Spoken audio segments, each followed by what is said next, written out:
প্রিয় শিক্ষার্থীরা, ক নাম্বার অঙ্ক করে দিয়েছিলাম। এখন খ নাম্বার অঙ্কটা একটু দেখো। বিদ্যালয় থেকে কার বাড়ি নিকটবর্তী? এটা একটা প্রশ্ন। বিদ্যালয় থেকে, এই যে বিদ্যালয়, বিদ্যালয় থেকে সবুজের বাড়ি নিকটবর্তী মানে কাছে নাকি মিতুর বাড়ি কাছে, এটা বের করতে হবে।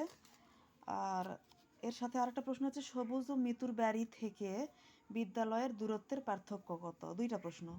একটা হচ্ছে কার বাড়ি নিকটবর্তী, সেটা আমরা বের করব। এটা বের করতে গেলে এখানে আমি লিখছি সবুজের বাড়ি 8-3 এবং মিতুর বাড়ি 12-5 কিলোমিটার। এখানেও কিলোমিটার লেখা লাগতো।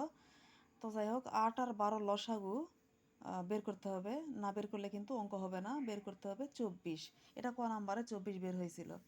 এখন সবুজের বাড়ি 8-3, এটা কিন্তু অঙ্ক করার নিয়ম হচ্ছে এটা সমহরে পরিণত করতে হবে। সমহর করার নিয়ম হলো, এই ব্র্যাকেটের মধ্যে যেটা লসাগু হলো 24 আর এই এই হর হলো 8, এই 24 আর 8 ভাগ করতে হবে। ভাগ করে যেটা উত্তর হবে, এই উত্তর আমরা এই অঙ্কের সাথে, এই দুটার সাথে আমরা গুণ করে দিব। তাহলে 8-3 আবার লিখে 3-এর সাথে 3 গুণ করলে, এই যে গুণ 3, এই যে এই 3টা দুইজনের সাথেই গুণ করে দিব। দিলে 3 × 9 আর 3 আসতে 24 কিলোমিটার। এবারে মিতুর বাড়ি কিন্তু তোমরা জানো যে 12-5 কিলোমিটার। এটাও ঠিক ওই লসাগু যেটা বের হয়েছে 24-24-এর সাথে হর 12, এটা আমরা ভাগ করে দিব, দিলে হবে 2। এই 2 দিয়ে 5-এ গুণ দিব, দিলে হবে এই যে 5 × 10। এই 2 দিয়ে আবার 12কে গুণ দিব, তাহলে 12 × 10, এই যে 12 × 10 24, 24-এ 10 কিলোমিটার। এখানে বলছে যে কার বাড়ি নিকটবর্তী।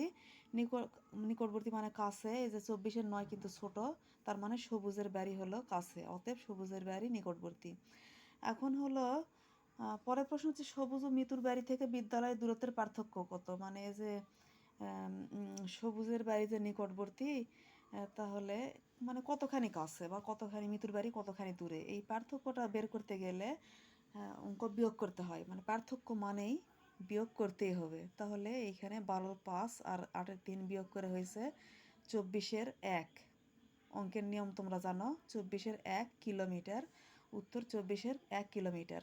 যদি অঙ্ক ভালো লেগে থাকে বা কোনো সমস্যা হয় তাহলে কমেন্টে জানাবে। আল্লাহ হাফেজ।